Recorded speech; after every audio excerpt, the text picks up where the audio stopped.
जय हिंद साथियों। आज 6 सितंबर 2025 है। जब से सुप्रीम कोर्ट का आदेश आया कि जो भी शिक्षक हैं उनको टीटी अनिवार्य होना चाहिए, जो सही भी है, संवैधानिक भी है और शिक्षा की गुणवत्ता को सही करने के लिए एक बढ़िया प्रयास भी है। लेकिन लोगों ने क्या, सरकारों ने कभी इस पर सुध ही नहीं ली है। मैं तो 2011 से सरकार को हमेशा अवगत कराता रहा हूँ और वीडियो के माध्यम से सरकार से मांग भी करता रहा हूँ कि जो 2011 की टीटी है उसमें जो धांधली हुई थी उस पर जांच किया जाए और वो जो प्रथम प्रिंट है वो होती है मार्कशीट, वो उसको निकाल कर दूध का दूध पानी का पानी किया जाए, क्योंकि उसमें बहुत बड़ा भ्रष्टाचार हुआ था। उसी का खामियाजा है भ्रष्टाचार का कि हम टीटी किए हुए आज भी बेरोज़गार घूम रहे हैं, एक अपमानित जीवन जी रहे हैं। हमारे जैसे लोग ही आत्महत्या करने का प्रयास करते हैं। लेकिन सरकारों ने कभी ये सुध नहीं ली कि इस पर कुछ जांच किया जाए और जो बैकडोर से और किसी अप्रोच के माध्यम से सरकार में अंदर जाकर वेतन पा रहे हैं और मास्टर साहब बने बैठे हैं, उस पर कोई अच्छा निर्णय निकल कर आता है। लेकिन दुर्भाग्य है देश का कि सरकारें आती रहीं, जाती रहीं, आती रहीं, जाती रहीं, लेकिन इस पर कोई संज्ञान नहीं लिया गया। खुशी है हमें ही नहीं, पूरे प्रदेशवासियों को जो निर्णय आया बहुत सही है।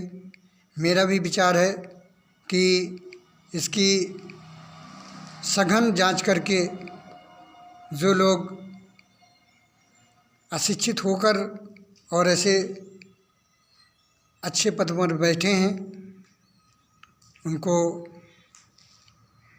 हटाकर नई भर्तियां ली जाएं, और तमाम सारे ऐसे लोग हैं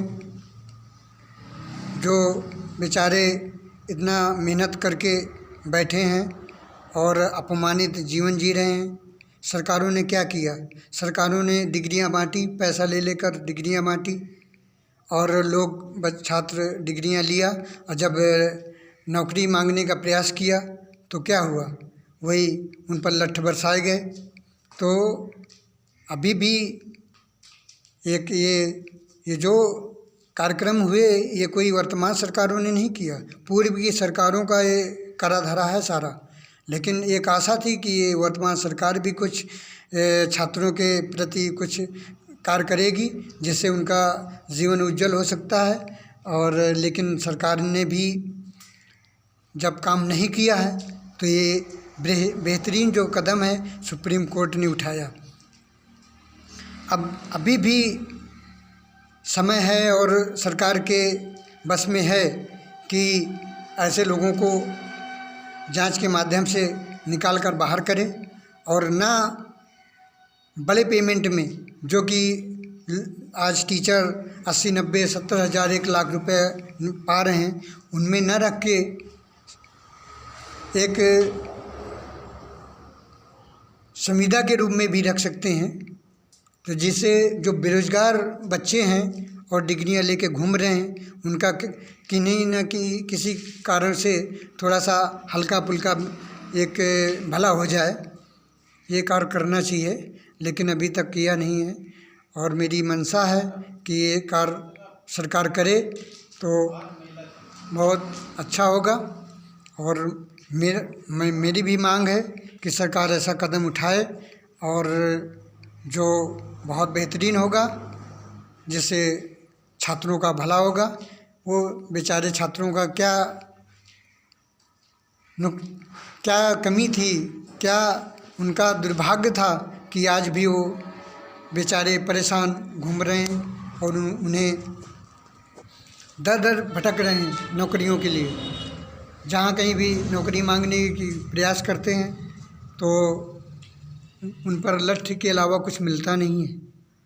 तो जो सरकारों से एक आशा होती है जनता को कि शांति मिले, सुरक्षा मिले, न्याय मिले और रोजगार मिले, तो इन चीज़ों पर गहन चिंतन करते हुए कुछ न कुछ तो सरकारों को करना चाहिए।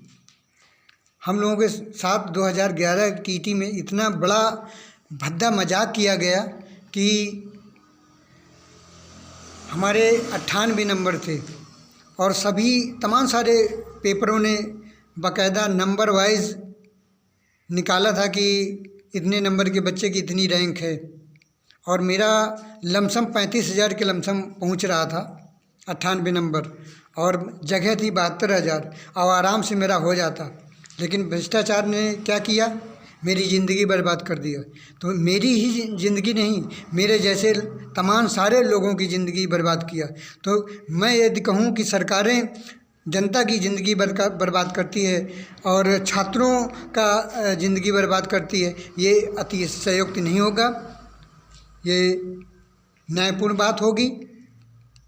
तो यही तमाम सारी चीज़ें हैं जो सरकारों को करना चाहिए। और सरकारों ने किया क्या है ये कार्य, मैं ये नहीं कह रहा कि सरकार वर्तमान ने किया है। ये जो कार्य है पिछली सरकारों के द्वारा ही हुआ है, और वर्तमान सरकारों को देखना पड़ रहा है, परेशान होना पड़ रहा है, और कहीं न कहीं आक्षेप वर्तमान सरकार पे लग रहे हैं। हाँ, ये जो कार्यक्रम अगर सरकारें कदम उठाती हैं तो इसका विरोध भी होगा, बहुत सारे लोग विरोध करेंगे। क्यों विरोध करेंगे, वो कहीं ना कहीं अप्रोच और बैकडोर के माध्यम से पहुंच गए हैं। अरे इसका तो मैं आपको एक उदाहरण भी बताऊंगा। एक विद्यालय था, उसमें वो पति पत्नी दोनों टीचर थे, लेकिन दोनों ही ऐसे टीचर थे कि उनसे ऐसा लगता था कि इनको कुछ आता ही नहीं, और उनका रहन सहन वो कोई काबिलियत नहीं है, कुछ बातचीत का जो माहौल होता है, जो एक पढ़ा लिखा छात्र होता है, उस तरह का कुछ भी नहीं। मैं सोच रहा था ऐसे लोग आ कैसे जाते हैं। तो यही पिछली सरकारों का एक काला चिट्ठा था कि जो बिल्कुल बात करना नहीं जानते हैं, जिनको एक कायदे से वो पहाड़ा तक नहीं आता होगा, कुछ उठने बैठने का एक जो तरीका होता है, एक जो काबिलियत होती है एक टीचर के अंदर, जो एबिलिटी होती है, जो शिक्षक पात्रता परीक्षा के माध्यम से लिया जाता है, वो तो कुछ था ही नहीं, 2-4% भी नहीं दिख रहा था। तो वो लोग तो विरोध करेंगे ही करेंगे। तो इसका मतलब ये नहीं है कि सरकार विरोध करे तो उनकी बातें मान जाए या उनको खुश करने के लिए ये कदम पीछे हटा ले। ये कदम पीछे हटाने की कोई आवश्यकता नहीं है, क्योंकि अगर सरकार पीछे कदम उठाती है, कुछ उनका भला करने के लिए भी कुछ होती है, तो फिर दलालों का भला करने की जो बात करेंगे वो तो गलत ही है ना। ये तो वही बात हो गई, छात्र जो विद्यालय चलते हैं, छात्र पढ़ते हैं जिस विद्यालय में, तो छात्र से पूछा जाए कौन सा टीचर अच्छा है, तो बहुत सारे बच्चे ये कह देते हैं कि फला ये टीचर अच्छा है हमको लगता है। क्यों कहते हैं कि वो टीचर हमेशा उनको खिलाता रहता है, छुट्टी करवाता रहता है और खेलने के लिए मौका देता है, और ज़्यादा पढ़ाने उड़ाने की बात नहीं करता, तो उससे सारे छात्र, अधिकांश छात्र खुश रहते हैं। तो इस तरह का मतलब नहीं है कि जो गलत सिस्टम के माध्यम से आए हुए, जो गलत रास्ते के माध्यम से आए हुए उनको खुश किया जाए। वो अगर वो दंड के भागी हैं, उनको तो दंड मिलना भी चाहिए। कोई ऐसा थोड़ी है कि नौकरी चली जाएगी तो उनको वो है, नौकरी चली जाए तो चली जाए, उनको तो और भी दंड मिलना चाहिए कि तुमने किस रास्ते से आप यहाँ तक पहुँचे हो, वो बताइए सारा कुछ। तो यही सारी चीज़ें हैं। तो इस पर गहराई से चिंतन करते हुए मेरे हिसाब से सरकार को अच्छा कदम उठाना चाहिए, और जितने भी बीएड और टीटी किए छात्र हैं उनको कहीं न कहीं मानदेय के रूप में, और जिस तरह से शिक्षा मित्र हैं उस तरह से, या जो भी और कोई रास्ता हो उसके माध्यम से इनको लगाया जाए। और ये छात्र जो भी हैं बहुत अच्छा मेहनत भी करेंगे, क्योंकि पुराने जो टीचर होते हैं वो मठाधीशी के रूप में रहते हैं। और किस तरह से विद्यालयों में पढ़ाई होती है, ये तो अभी मैं एक वीडियो देख रहा था, उसमें 3 महिलाएं थी, लड़कियां थी। एक जो रिपोर्टिंग कर रही थी वो भी लड़की थी और 2 लड़कियां थी। वो तो पूरा खुलेआम कायदे से बता रही थी कि ये किस तरह से टीचर वहाँ पे जाकर बच्चों के कपड़े बिनते हैं और किस तरह से टाइम पास करते हैं और दिन भर बच्चे खेलते रहते हैं और कोई पढ़ाया नहीं जाता। उनसे अगर कोई साधारण सी बात पूछ लिया जाए, जीके है या अन्य चीज़ें या पढ़ाई का सिलेबस ही पूछ लिया जाए तो नहीं बता पाएंगे। तो ये कहीं न कहीं प्रश्न उठता है कि लोग इतना हाई फाई पेमेंट पाने के बावजूद भी ये काम करना क्यों नहीं चाह रहे। जो काम नहीं करना चाहते हैं तो उनको हटाइए। मेरा कहना है तो ये है कि आप एक इस पेमेंट का एक नया सिस्टम बनाइए कि उनका मूल पेमेंट 10,000 होना चाहिए। इसके बाद जो भी विद्यालय के बच्चे अच्छे नंबर आते हैं, मतलब अच्छे नंबर से आते हैं और जिनका एक पढ़ाई का स्तर अच्छा है, उनको परसेंट के अनुसार उन पर पेमेंट बढ़ाया जाए तो ऑटोमेटिक पढ़ाई होने लगेगी। दूसरा एक विकल्प ये है कि जो इनका पेपर बनता है ये राजधानी के माध्यम से वहाँ रिलीज किया जाए या एक सचिवालय के माध्यम से आना चाहिए और दूसरे विद्यालयों में जाके परीक्षा कराई जाए। फिर मालूम पड़े कि ये बच्चे जो टीचर हैं, बच्चों को क्या पढ़ाया जाता है, बच्चे को कितना आ रहा है, गिनती भी आ रही है कि नहीं आ रही, पढ़ा आ रहा है कि नहीं आ रहा है, ABCD आती है कि नहीं, कुछ कायदे से किताब पढ़ पाते हैं कि बस ऐसे ही चल रहा है। तो ये सारी चीज़ें कब मिलेंगी? तभी मिलेंगी ना।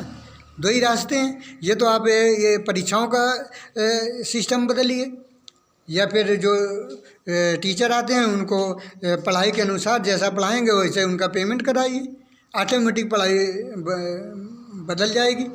तो ये कुछ करने की आवश्यकता है, सरकार इस पर ध्यान दे और कुछ करने की कोशिश करे। और जब अच्छा कुछ करेंगे तो आने वाले बच्चों का भविष्य भी अच्छा होगा और हमारा प्रदेश भी विकसित होगा।